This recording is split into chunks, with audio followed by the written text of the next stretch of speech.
अनुकूलतम जनसंख्या किसे कहते हैं, पहले समझो। अनुकूलतम जनसंख्या क्या होती है? अनुकूलतम जनसंख्या, अनुकूलतम जनसंख्या में दो चीज़ बहुत इंपॉर्टेंट होती है। एक होता है पहला संसाधन, दूसरा प्रति व्यक्ति आय। प्रति व्यक्ति आय, ये दोनों ही पॉइंट बहुत इंपॉर्टेंट है अगर हम अनुकूलतम जनसंख्या की बात कर रहे हैं। जिस भी देश की जनसंख्या अगर हम देखते हैं कि वहाँ पे संसाधन और जनसंख्या बराबर है, ठीक है, और वहाँ पर प्रति व्यक्ति आय अच्छी है। मैं क्या कह रही हूँ, मैंने कहा कि जैसे कि किसी भी संसाधन की यूनिट जो है वो 5 है, इकाई 5 है, ठीक है, कोई भी संसाधन है, और उसी पे 5 ही व्यक्ति भी हैं, व्यक्ति भी 5 हैं, तो ये स्थिति क्या है? अनुकूलतम। अच्छी नहीं यहाँ पे बोलोगे, तुम एक वर्ड यूज करोगे, अनुकूलतम जनसंख्या है वो कौन सी जनसंख्या है? अनुकूलतम। संसाधन भी उतने ही है जितनी व्यक्ति हैं। अगर यहाँ पे मैं बात करूँ कि इकाई, अगर मैं बात करूँ 5 इकाई है संसाधन की, ठीक है, लेकिन व्यक्ति कितने हैं? 3 व्यक्ति हैं, तो 2 संसाधन बर्बाद जाएगा, किसी के काम नहीं आएगा वो, तो वो अनुकूलतम नहीं होगी, वो जनसंख्या अनुकूलतम नहीं होगी। अगर मैं बात करूं कि 4 इकाई है, ठीक है, और व्यक्ति 5 हैं, तो वो भी जनसंख्या क्या है? अनुकूलतम जनसंख्या नहीं है। भारत की स्थिति क्या है? भारत की अगर मैं बात करूं तो यहाँ पे संसाधन क्या है? बहुत कम, और जनसंख्या बहुत ज्यादा है। संसाधन क्या है? बहुत कम है, जनसंख्या बहुत ज्यादा है। वहीं मैं विकसित देशों की बात करूं तो वहां पे कैसी स्थिति है? जनसंख्या और संसाधन दोनों बराबर है, अनुकूलतम है। इसी को हम बोलते हैं अनुकूलतम जनसंख्या। वो संख्या जो वो जनों की संख्या जो संसाधन के क्या है? बिल्कुल बराबर है। इसको एक डायग्राम के माध्यम से हम देखते हैं। ये डायग्राम आपकी बुक में नहीं है, लेकिन फिर भी मैं बताती हूँ। जैसे इस वाले प्लेटफॉर्म पे मैंने रखा संसाधन, ठीक है, और इस पे मैंने रखा जनसंख्या, ठीक, इस पे रखा है संसाधन, इस पे क्या रखा? जनसंख्या। संसाधन बहुत ज्यादा हुए, यहाँ से यहाँ तक ले लिया, जनसंख्या क्या हुई? बहुत कम हुई। ये अनुकूलतम नहीं है, ये स्थिति अनुकूलतम नहीं है। यानी ये वाला जो रेशियो होगा ये अनुकूलतम स्थिति का नहीं होगा। मैंने क्या किया? संसाधन कम लिए, जनसंख्या ज्यादा ले ली, ये भी रेशियो अनुकूलतम नहीं है। मैंने क्या किया? इतने ही तुम्हारे, इतना मैंने संसाधन लिया, और यही इतना ही रेशियो मैंने यहाँ पे रखा, और इतनी मैंने जनसंख्या ली, ये स्थिति अनुकूलतम है। समझ में आ रहा मैं क्या कह रही हूँ? मैंने कहा कि ये जो पहली वाली स्थिति है तुम्हारी, जहाँ पे हमने क्या रखा है कि संसाधन ज्यादा है और जनसंख्या कम है, ये अनुकूलतम नहीं है। मैंने कहा संसाधन कम है, जनसंख्या ज्यादा है, ये भी अनुकूलतम नहीं है। मैं क्या कह रही हूँ कि संसाधन उतने ही है जितनी जनसंख्या है, ये स्थिति क्या है?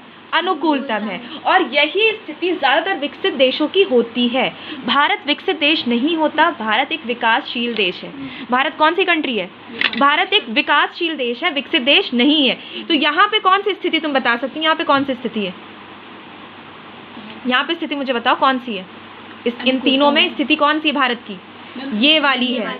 संसाधन बहुत कम है, जनसंख्या बहुत ज्यादा है। लेकिन कुछ ऐसी कंट्री हैं जहाँ संसाधन ज्यादा है और जनसंख्या उनकी बहुत कम है, जैसे नॉर्वे वगैरह की अगर मैं बात करूँ तो वहाँ पे संसाधन बहुत ज्यादा है, जनसंख्या बहुत कम है। सही से प्रयोग नहीं हो पाता संसाधनों का उस हिसाब से जिस हिसाब से होना चाहिए, क्योंकि व्यक्ति भी तो देखो, मानव भी एक संसाधन ही है। हम अगर मैं बात करूं कि अगर हम खनिज का काम करते हैं, हम कृषि का काम करते हैं, तो कृषि में जो भी संसाधन प्रयोग हो रहे हैं वो तो संसाधन है ही है। लेकिन हम भी तो किसान के तौर पर काम कर रहे हैं, हम भी तो मजदूर के तौर पर काम कर रहे हैं, तो हम क्या है? एक तरह के संसाधन है। तो संसाधन मानव भी है, मानव क्या है? एक तरह का मानव संसाधन है। तो यहाँ पे बात हो रही है संसाधन और जनसंख्या की, तो वो स्थिति जहाँ पे प्रति व्यक्ति आय बहुत अच्छी हो। क्योंकि एक चीज याद रखो, आपकी जीवन की प्रत्याशा की मैं बात करूँ, यानी जीवन प्रत्याशा का मतलब है कितना जी सकते हो, ये स्थिति आपकी किस पे डिपेंडेंट होती है? आपकी प्रति व्यक्ति आय कितनी अच्छी है, उसी के हिसाब से आप सर्वाइव करते हो। आप अच्छा हेल्दी फूड लेते हो, आप एक्सरसाइज करते हो, मतलब आप अपना ख्याल रखते हो। क्यों? क्योंकि आपके पास प्रति व्यक्ति आय बहुत अच्छी है। तो प्रति व्यक्ति आय ही हर चीज का निर्धारण करती है। संसाधन का मतलब जनसंख्या कैसे होगी? जनसंख्या कैसे होगी मतलब संसाधन से तो मतलब समझ गए। संसाधन और जनसंख्या जब बराबर होगी वो स्थिति होगी अनुकूलतम। ठीक है। और यहाँ पे मैं बात कर रही हूँ अनुकूलतम जनसंख्या का एक लक्षण है, चिन्ह क्या है कि वहाँ पे प्रति व्यक्ति आय बहुत अच्छी होगी। समझ में आ रहा है? क्योंकि हर व्यक्ति को बराबर के संसाधन मिल रहे हैं, तो वहाँ पे कोई गरीब बहुत ज़्यादा नहीं होगा। क्यों गरीब नहीं होगा? क्योंकि जितने संसाधन चाहिए उतने संसाधन हर व्यक्ति के लिए अवेलेबल हैं।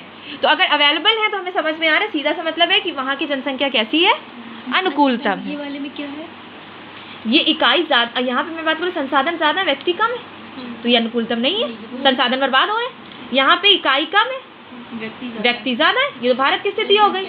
यहाँ पे यानी संसाधन इकाई है, ये संसाधन की इकाई है, ये किसकी इकाई है, ये संसाधन की इकाई। और ये व्यक्ति, यानी यहाँ पे मैं संसाधन की बात कर रही हूँ, इसकी मैं जनसंख्या की बात कर रही हूँ। ठीक, समझ में आ? जनसंख्या ज्यादा है। यहाँ पे मैं बात कर रही हूँ बच्चा संसाधन की। 5 संसाधन है, 5 व्यक्ति हैं।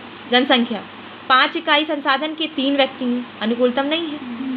4 इकाई है संसाधन की, जनसंख्या कितनी है, 5 है, ये भी अनुकूलतम नहीं, एक कम हो गया। ठीक है, तो ये अनुकूलतम मोटा मोटी समझ में आ गया अनुकूलतम जनसंख्या क्या होती है, समझ में आ गया ना। अब आगे इसको पढ़ते हुए देखते हैं। किसी प्रदेश में उपलब्ध संसाधनों का वर्तमान प्रविधिकी के अनुसार पूर्ण विकास करने तथा उसके उपभोग के लिए आवश्यक एवं निश्चित जनसंख्या जिससे उच्चतम जीवन स्तर प्राप्त हो अनुकूलतम जनसंख्या मानी जाती है। वही चीज़ है, उच्चतम जीवन स्तर कैसे मिलेगा, प्रति व्यक्ति आय जब अच्छी होगी तो हमें कैसा जीवन स्तर मिलेगा, उच्चतम। अच्छा, अमेरिका वगैरह में देखो कितना अच्छा लाइफस्टाइल उनकी होती है वहाँ पे। अनुकूलतम जनसंख्या के आधार मूलतः आर्थिक है। अब यहाँ पे देखो क्यों आर्थिक है, क्योंकि संसाधन जितने हैं उतनी ही जनसंख्या, यानी रोजगार जितने हैं उतने लोग हैं, कोई बेरोजगार नहीं है। अनुकूलतम जनसंख्या की बात करें तो कहाँ पे मैं पढ़ा क्या रही हूँ, अनुकूलतम पढ़ा नहीं तो अनुकूलतम की बात करूंगी ना। हाँ, तो यहाँ पे आर्थिक पहलू है। देखो अनुकूलतम जनसंख्या में इंपॉर्टेंट चीज क्या है, तुम्हारी आर्थिक स्थिति। मैंने यहाँ पे बोला ना संसाधन और प्रति व्यक्ति आय, तो ये दोनों किस पे डिपेंडेंट है, आर्थिक स्थिति पर डिपेंडेंट है। अगर संसाधन कम हुए, रोजगार नहीं, आर्थिक स्थिति खराब हो जाएगी, अनुकूलतम नहीं होगी। प्रति व्यक्ति आय कम हो जाएगी, अनुकूलतम नहीं होगी। भारत की स्थिति बिल्कुल ऐसी है, भारत में संसाधन बहुत कम है, जनसंख्या बहुत ज़्यादा है। इसी वजह से यहाँ पे हम देखते हैं कि यहाँ की प्रति व्यक्ति आय बहुत कम होती है, और प्रति व्यक्ति आय कम होने के कारण ही यहाँ के लोग खुशहाल, या जैसे कह सकते हो यहाँ के लोगों में उच्चतम जीवन स्तर नहीं पाया जाता। उच्चतम अच्छा, अगर मैं बात करूँ यहाँ पॉवर्टी लाइन बहुत ज़्यादा है, गरीबी रेखा बहुत ज़्यादा है। सर्वप्रथम 18वीं शताब्दी में कैटलोन ने अनुकूलतम जनसंख्या शब्दावली का पहली बार किसने प्रयोग किया, तो भाई हाँ, कैटलोन वो व्यक्ति थे जिन्होंने पहली बार अनुकूलतम जनसंख्या जैसा शब्द प्रयोग किया। उससे पहले अनुकूलतम जनसंख्या जैसा कोई शब्द नहीं था। तुम्हें याद है माल्थस की थ्योरी थी, माल्थस ने तो खुद ही पहली बार थ्योरी दी, तो उसके बाद से जनसंख्या पे भी एक लोगों का फोकस गया कि ये भी एक बहुत बड़ी वजह हो सकती है। और आज के टाइम में अगर मैं बात करूं कि सारा दारोमदार जनसंख्या पर ही है, लोगों ने जैसे पहले जनसंख्या पे ध्यान नहीं दिया कि जनसंख्या एक बहुत बड़ा प्रतिरूप नहीं हो सकती, लेकिन आज की मैं अगर बात करूं, वर्तमान स्थिति की मैं बात करूं, तो जनसंख्या ही सब कुछ है। किसी भी देश की स्थिति अगर तुम्हें जाननी है तो वहाँ की जनसंख्या के हिसाब से तुम जान सकते हो। अगर जनसंख्या बहुत ज़्यादा, देश की स्थिति अच्छी नहीं मानी जा सकती। ठीक है, तो अतः अनुकूलतम जनसंख्या का अर्थ है किसी प्रदेश में रहने और काम करने के लिए जनसंख्या का आदर्श आकार। आदर्श आकार कैसा, एक एडोरेबल साइज। कैसा एडोरेबल साइज, जहाँ पे कोई व्यक्ति भूखा नहीं मर रहा, जहाँ पे हर व्यक्ति को शिक्षा मिल रही हो। तो ये तो तभी संभव है ना जब संसाधन बराबर के होंगे। तो ठीक है, देखो ये आओ तुम सेकंड पेज पर, ये एक डायग्राम तुम्हें दिख रहा है, ये डायग्राम। हाँ, ये जो डायग्राम है अनुकूलतम जनसंख्या का रेखीय प्रदर्शन। ये वाली जो स्थिति है प्रति व्यक्ति आय, प्रति व्यक्ति आय, हाँ, और इस स्थिति पे जनसंख्या आधार दोनों बराबर है। देखो जितनी प्रति व्यक्ति आय है उतनी ही तुम्हारी जनसंख्या। तो ये स्थिति क्या है, अनुकूल। ये अल्प है, ये जनसंख्या की स्थिति कौन सी है, अल्प। अल्प का मतलब है कम, अल्प का मतलब है कम जनसंख्या। जनसंख्या क्या है, बहुत कम है। और अगर हम इस लाइन को क्रॉस कर जाते हैं तो वो अधिक हो जाती है, जनसंख्या ज्यादा। जैसे मैंने कहा कि भाई 5 व्यक्ति हैं, व्यक्ति अभी जैसे मैंने समझाया, और जनसंख्या 5 है, ये 8 नहीं है 5 है। ठीक है, 5 व्यक्ति जनसंख्या 5 है, ये अनुकूलतम है। ये वो स्थिति है। ये कौन सी स्थिति है? ये वाली स्थिति है। 5 व्यक्ति भी, 5 व्यक्ति हैं, संसाधन भी 5 है, जनसंख्या भी 5 है, संसाधन भी 5 है, जनसंख्या का आधार भी 5 है और प्रति व्यक्ति आय भी 5 है। तो ये कितनी होगी? ये अनुकूलतम स्थिति है। ये कौन सी स्थिति है? अनुकूलतम। अधिकतम प्रति व्यक्ति आय। क्यों अधिकतम होगी प्रति व्यक्ति आय? क्योंकि संसाधन और व्यक्ति यानी जनसंख्या बराबर है। हर व्यक्ति को रोजगार मिल रहा है, हर व्यक्ति को शिक्षा मिल रही है, स्वास्थ्य संबंधित मतलब जितनी भी सुविधाएं हैं वो हर व्यक्ति को मिल रही हैं, तो प्रति व्यक्ति आय अच्छी होगी। अगर मैं बात करूं प्रति व्यक्ति आय अगर हमारी अच्छी होगी तो प्रति व्यक्ति आय अच्छी होने के बाद अगर जनसंख्या बढ़ रही है तो वो आकार अति जनसंख्या हो जाएगा, क्योंकि संसाधन कम हो जाएंगे ना और जनसंख्या बढ़ती चली जाएगी, तो वो स्थिति क्या हो जाएगी? अधिकतम वाली हो जाएगी। इसका मैं एक एग्जाम्पल दूं, तुम्हारी बुक में वो थ्योरी नहीं है, कार्ल मार्क्स की एक थ्योरी है। कार्ल मार्क्स आपको पता है क्या है?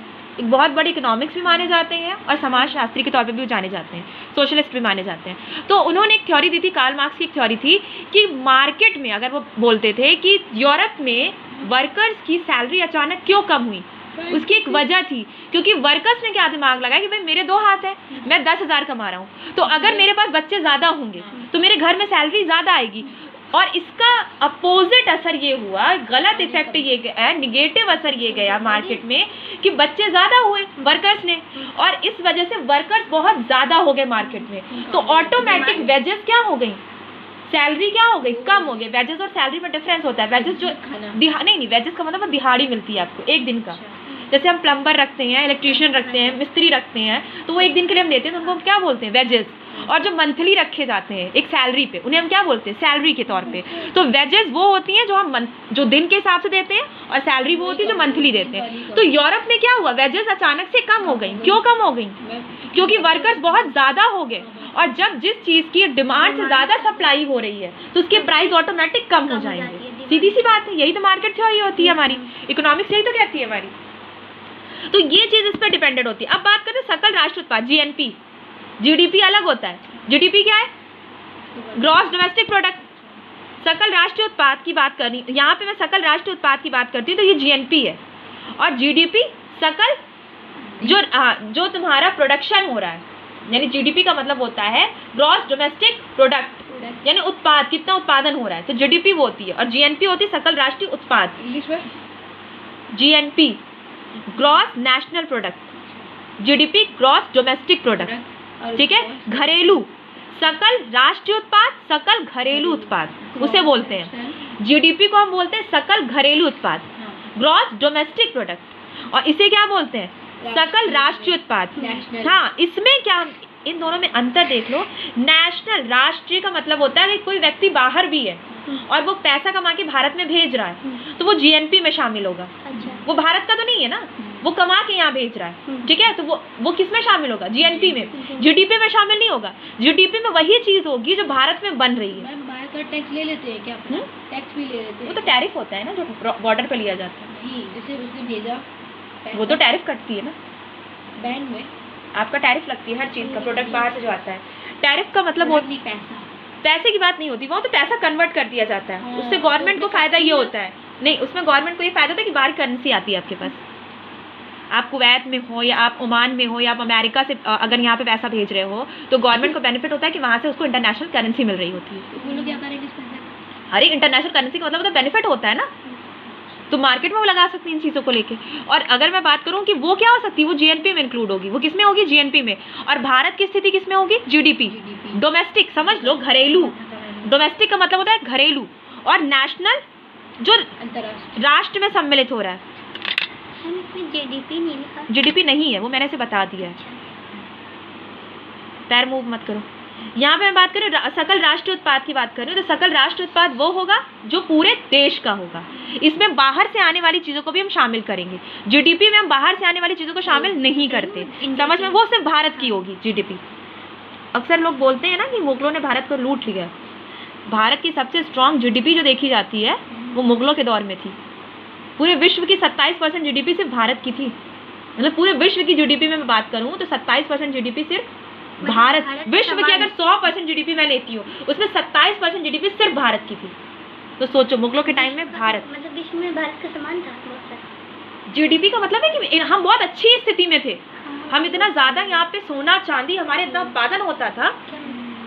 तो अगर मैं बात करूँ कि जो लोग ये बेवकूफ़ बोलते हैं ना कि मुगलों ने देश को लूट लिया, तो उनको थोड़ा पढ़ना चाहिए और समझना चाहिए कि भारत की स्थिति मुगलों के टाइम में कैसी थी। विश्व की जीडीपी का 27% यहाँ पे था। विश्व की जीडीपी का 27%, विश्व की जीडीपी का। सोचो अलग अलग कंट्री कितनी होंगी, वो मिला के 100 हो रही, उसमें सिर्फ 27% किसका योगदान था। तभी सोने की चिड़िया नहीं बोलते, तभी अंग्रेज इसको ऐसे नहीं लूट के गए। अंग्रेजों ने अगर इंडिया को खोखला किया तो मुगलों ने कुछ तो रखा होगा ना, तभी तो उन्होंने खोखला किया। अगर मुगल ही लूट के चले गए थे तो बचा ही क्या, अंग्रेज फिर क्या लूट के ले जाते, सीधी सी बात थी। लेकिन फिर भी चलो, जो व्हाट्सएप यूनिवर्सिटी से पढ़ते हैं उनका यही हाल होता है। खैर, तो यहाँ पे मैं बात कर रही हूँ पूर्ण रोजगार। कौन सी स्थिति में पूर्ण रोजगार होगा? जहाँ पर प्रति व्यक्ति आय और जनसंख्या बराबर होगी, वहाँ पे क्या होगी, स्थिति होगी पूर्ण रोजगार। मैंने अभी कहा ना 5 व्यक्ति 5 संसाधन है, तो रोजगार की स्थिति बिल्कुल क्या होगी, इक्वल है, बराबर है। उच्चतम जीवन स्तर, सीधी सी बात है, हमारी जो लाइफस्टाइल होगी वो कैसी होगी, हाई होगी, हाई लेवल होगा उसका, ठीक है, क्योंकि हमारे पास रोजगार। मुझे लगता है कि गवर्नमेंट को जितनी भी फ्री सेवाएं वो सब बंद करके सिर्फ और सिर्फ फोकस पता है किस पे करना चाहिए, एम्प्लॉयमेंट पे। अगर आप रोजगार दोगे तो हर इंसान वो चीज़ खरीद के खा सकता है जो आप फ्री में दे रहे हो। और पता है इससे जो पॉपुलेशन है, जनसंख्या, वो सेल्फ डिपेंडेंट होगी, वो गवर्नमेंट पे डिपेंडेंट नहीं होगी। तो गवर्नमेंट जब हम चूज करेंगे तो ये ध्यान देके चूज करेंगे गवर्नमेंट कैसी पॉलिसीज ला रही है। हम ये ध्यान नहीं देंगे गवर्नमेंट कौन सी गवर्नमेंट हमें फ्री में अनाज दे रही है, या हमें फ्री में बस की सेवाएं दे रही है, या फ्री में एजुकेशन दे रही है। हमें कुछ फ्री में मत दो, हमें सिर्फ क्या दो, सिर्फ और सिर्फ हमें आपको हाँ एम्प्लॉयमेंट देनी है। और शिक्षा पर ध्यान दे दो। मैं कहती हूँ शिक्षा से जीएसटी हटा दो। जितनी भी डेवलप कंट्री है ना, वहाँ पे एजुकेशन पे जीएसटी नहीं लगती। भारत पे जीएसटी एजुकेशन पे भी लगाई जाती है। आप देखते हो जो इतनी हायर जो इंस्टीट्यूट चलाते हैं वहाँ पे फीस इतनी ज़्यादा होती है, जीएसटी होती है। आप एक पेन खरीदते हो उसमें भी जीएसटी है, आप एक इरेजर खरीदते हो उसमें भी जीएसटी है। तो यही चीज़ें, यही प्रॉब्लम है, जो बेसिक प्रॉब्लम है जिसको ध्यान देना पड़ेगा गवर्नमेंट को, और गवर्नमेंट नहीं दे रही है ध्यान। संसाधनों का पूर्ण उपयोग, अभी मैंने कहा भाई 5 है तो 5 के 5 प्रयोग में हो रहे हैं, ठीक है। जननांग की संरचना, जननांग की संरचना का एक आधार बन गया है। मृत्यु दर जन्म दर बराबर हो गई है, वही मैंने पढ़ाया था जब मैंने कहा था जनसंख्या जननांग के संक्रमण के आधार पर। प्रदूषण रहित विकास, क्यों प्रदूषण रहित होगा, जनसंख्या ज्यादा नहीं होगी तो प्रदूषण भी नहीं होगा, सीधी सी बात है, विकास होगा। हाँ देखो यहाँ पे आती है अति जनसंख्या या जनाधिक्य। क्या स्थिति है, पूर्ण जनाधिक्य, यानी वो स्थिति जहाँ पर जनसंख्या बहुत ज़्यादा है। और यहाँ पे देखते हैं कि ज्ञात प्रौद्योगिकी के अनुसार जब किसी क्षेत्र के संसाधनों का विकास अधिकतम बिंदु तक पहुँच जाता है, विकास की गति अवरुद्ध हो जाती है, किंतु जनसंख्या की वृद्धि जारी रहती है। मैंने कहा मूव मत करो। जनसंख्या की वृद्धि जारी रहती है, तब ऐसी अवस्था होती है कि प्रति व्यक्ति संसाधन में कमी होने लगती है। अभी मैंने बताया ये वाली स्थिति, यही बताया ना, ये वाली स्थिति। इस स्थिति में मैंने क्या बताया तुम्हें अभी, इस स्थिति में मैंने यही बताया ना कि जनसंख्या ज्यादा हो गई है। तो जब जनसंख्या ज्यादा हो गई है तो सीधी सी बात है कि संसाधन कम हो गए हैं, तो वो अच्छी स्थिति नहीं है, वो जनाधिक्य की स्थिति है। जनाधिक्य यानी जनसंख्या बहुत ज्यादा है, ठीक है। सापेक्ष जनाधिक्य, सापेक्ष जनाधिक्य, सापेक्ष जनाधिक्य की स्थिति वहां उत्पन्न होती है जहां संपूर्ण उत्पादन वही होता है जो बढ़ गया है, संसाधन से ज्यादा बढ़ गया है, ठीक है। सापेक्ष जनाधिक्य जहां संपूर्ण उत्पादन की मात्रा वर्तमान जनसंख्या के भरण पोषण के लिए अपर्याप्त थी। संपूर्ण उत्पादन की मात्रा, यहाँ पे मैटर क्या हो रहा है, सापेक्ष जनाधिक्य।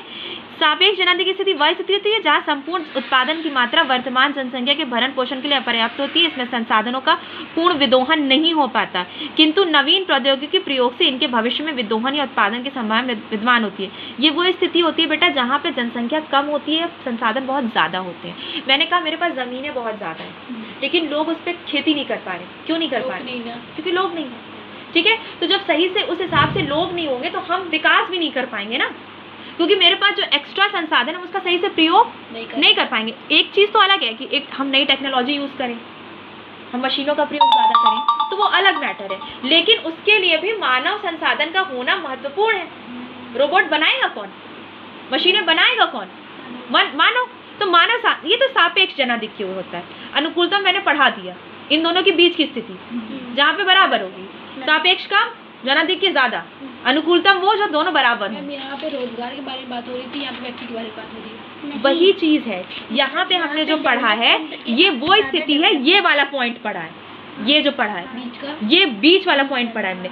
ये वाला पॉइंट है तुम्हारा सापेक्ष, ये वाला पॉइंट है जनाधिक्य, ठीक है। मैम ये वाला पॉइंट सापेक्ष, हाँ कम है, क्या है, कम। मैंने कहा ना जमीन ज्यादा है, हमारे पास लोग नहीं, और ये वाले में बढ़ गए, ज्यादा हो गए, हाँ ये वाला, इसमें बढ़ कब पढ़ेंगे, वही तो हो गया ना सापेक्ष और जनाधिक्य। ठीक, अब बात करते हैं जनसंख्या की समस्याएं। ये तो बिल्कुल नॉर्मल चीजें हैं, तुम्हें समझ में आ जाएंगी कि जनसंख्या की समस्याएं क्या हैं। मैम ये नहीं बताएंगे? नहीं, वो उसी में आ गया, अल्प उसी में आ गया, कम हो गया, मैंने डायग्राम के थ्रू बता दिया। अब मैं बात करती हूँ अति जनसंख्या से उत्पन्न समस्याएं। तो अति जनसंख्या से उत्पन्न समस्या हेडिंग ही बताती हूँ। तीव्र जनसंख्या वृद्धि, भाई ये तो एक बड़ी प्रॉब्लम है। भारत, ये तो अब चीन को हम यहाँ पे, ये थोड़ी पुरानी बुक है तो ये भारत यहाँ पे आ जाएगा, चीन यहाँ पे आ जाएगा। भारत 1 नंबर पे आ गया, चाइना पीछे आ गया, ठीक है। तो फर्स्ट नंबर पे हमारा क्या आता है, भारत आता है। तो भारत की स्थिति की अगर मैं बात करूँ तो भारत के पास जनसंख्या बहुत ज़्यादा है, संसाधन बहुत कम है, तो ये अच्छी स्थिति नहीं है, जनाधिक्य है। ये स्थिति किसकी है, जनाधिक्य की स्थिति है। अभी मैं बात करती हूँ बेरोजगारी निर्धनता, सीधी सी बात है, जब जनसंख्या ज़्यादा होगी बेरोजगारी बहुत ज़्यादा होगी, बेरोजगारी ज़्यादा होगी गरीबी ज़्यादा होगी। निर्धनता का मतलब गरीबी होता है, ठीक है। कुपोषण, खाद्य समस्या, कुपोषण, तुमने गाँवों में देखा होगा कि सूखे बच्चे मिलते हैं, तुम्हें पेट बहुत ज्यादा निकला है, पैर बहुत पतले पतले होते हैं, तो ये किसकी वजह से होता है, कुपोषण बोलते हैं। बच्चों को सही से बचपन में सही डाइट नहीं मिलती। संतुलित आहार क्या होता है, जिसमें हरी सब्जियां हो, मांस हो, मच्छी हो, अंडे हो, दूध हो, ये क्या है, संतुलित आहार है। और ये संतुलित आहार नहीं मिल रहा है लोगों को, क्यों नहीं मिल रहा है, रोजगार नहीं है, जनसंख्या बहुत ज्यादा है, ठीक है। आवास की समस्या, रहने की प्रॉब्लम होती है, मलिन बस्तियां इसी का तो एग्जाम्पल है। अगर मैं बात करूं कि आवास की समस्या का सबसे बड़ा एग्जाम्पल तुम्हें देखने को मिलेगा मलिन बस्तियां। मलिन बस्तियां क्यों बस्ती चली जा रही हैं, क्योंकि आवास की समस्या बहुत ज्यादा है, ठीक है। आर्थिक विकास में अवरोध, आर्थिक विकास, डेवलपमेंट इसलिए नहीं होगा, बड़ी बड़ी कंपनियां, फैक्ट्रीज नहीं लग पा रही हैं, क्योंकि जो मजदूर है वो मजदूर का मजदूरी रह जा रहा है, वो अपने बच्चों को नहीं पढ़ा पा रहा है, उसके पास सैलरी अच्छी नहीं है। यहाँ पे एक चीज थोड़ा सा देख लो, अल्प जनसंख्या की समस्या। अल्प जनसंख्या यानी जहाँ पे जनसंख्या कम है, वहां पे क्या प्रॉब्लम आ रही है, ये तो अति जनसंख्या है। ये समस्याएं वो समस्याएं थी जहाँ जनसंख्या बहुत ज्यादा है, ये समस्या उसकी है जहाँ पे जनसंख्या कम है, संसाधन 5 है, जनसंख्या 2 है। श्रमिकों का अभाव, काम बहुत ज्यादा है, मजदूर नहीं मिल रहे, ठीक है, समझ में आ रहा है। मंद आर्थिक विकास, मंद आर्थिक विकास, भाई हमने कहा ना कि जमीनें पड़ी हैं मेरे पास, कृषि नहीं होगी, किसानी नहीं है मेरे पास, तो आर्थिक विकास कैसे होगा, मंद हो जाएगा।